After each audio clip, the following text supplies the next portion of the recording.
I avui, com sempre, al Ser Empresaris posem el punt final, com no podia ser d'una altra manera, amb la nostra mirada als mercats, que la farem, com sempre, de la mà de l'analista financera i de fons externs de Creant, Crèdit Andorra, la Sheila Toledo. Sheila, molt bona tarda. Bona tarda, David. En primer lloc, dir-te que és un plaer, com sempre, tenir-te aquí amb nosaltres per comentar, precisament, faig la primera pregunta, quines han sigut les dades que han marcat l'evolució dels mercats aquesta setmana? Bé, a Europa, bones notícies, i és que s'han publicat importants descensos de les dades d'inflació de l'abril, tant a Itàlia, Espanya, França com a Alemanya.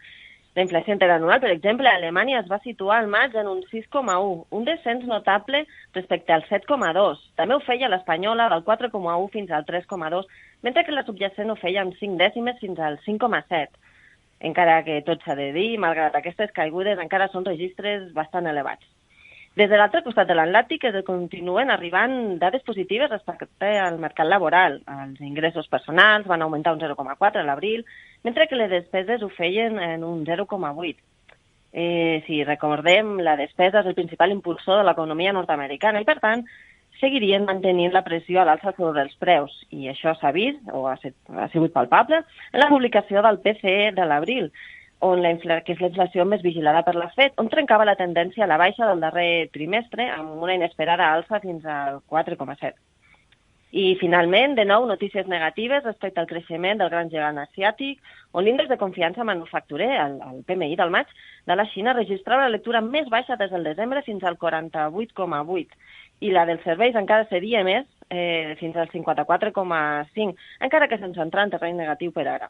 Tot plegat es deixa notar en la caiguda d'un 20% en els beneficis de les principals empreses industrials durant els 4 primers mesos d'aquest any. Sheila, preguntar-te també, perquè hem tancat setmana, però tanquem també el mes. Com s'han mogut els mercats tot plegat?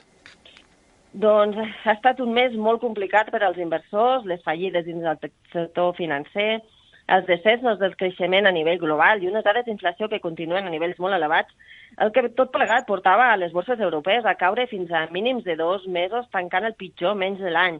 Al Regne Unit i França, aquest darrer arrossegat pels efectes de les vagues, perdien per sobre del 4%, mentre que l'IBEX, l'IBEX 35, el selectiu espanyol, era el que mostrava millor comportament relatiu, amb pèrdues només de l'1% gràcies al sector financer. Bé, parlant de sectors, en aquest mes, els més negatius han estat els energètics, els materials bàsics i el real estate, on aquest darrer seria més del 10%.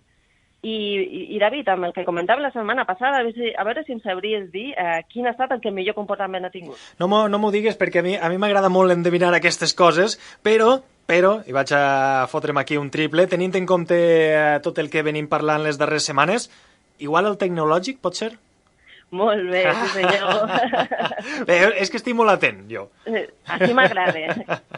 Doncs sí, ha sigut el tecnològic amb un 7%, però també hem tingut beneficis, oci, viatge i els més defensius com salut. Els índexs americans han mostrat un millor comportament aquest mes, amb pèrdues per sobre del 3% per al Dow Jones Industrial, l'S&P 500 lleugerament positiu i el tecnològic Nasdaq, com no podia ser, amb gairebé un 6% a l'alça.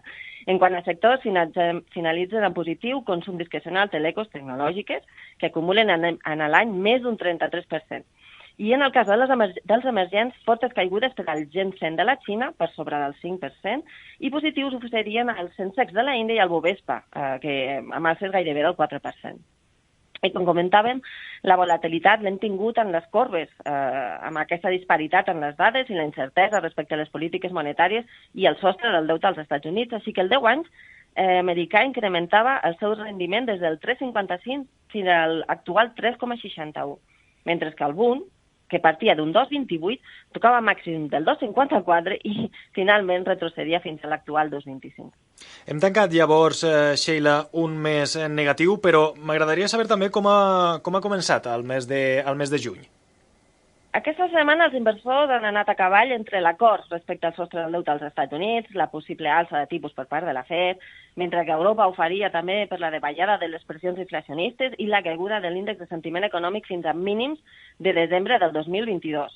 Així que aquesta setmana les borses europees tancarien amb lleugeres caigudes, a excepció de nou del selectiu espanyol, que es desmarcava amb una alça del 0,5, mentre que els seus homòlegs americans ho farien a hores d'ara amb marxes properes de l'1%. I la pregunta ja, Sheila, per acabar, la clàssica, quina seria la notícia més rellevant o la que destacaries? I ara sí, ja David, per fi, tant la Cambra de Representants com el Senat han aprovat el projecte de llei per suspendre el sostre de deute de 31,4 bilions de dòlars i només quedarà pendent, que probablement sigui avui, la signa per part del president Joe Biden. Així que per aquesta part ja podem respirar una mica més tranquils.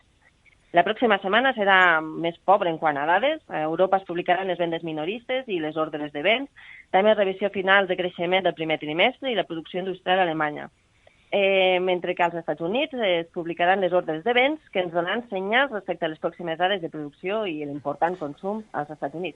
Doncs estarem molt atents, tot i que siga una setmana més tranquil·la. Estarem molt pendents, Sheila, i tant de bo podem comptar amb tu la pròxima setmana. Sheila Toledo, analista financera i de fons externs de Creant Crèdit Andorra, moltíssimes gràcies per estar una setmaneta més amb nosaltres. Gràcies a vosaltres.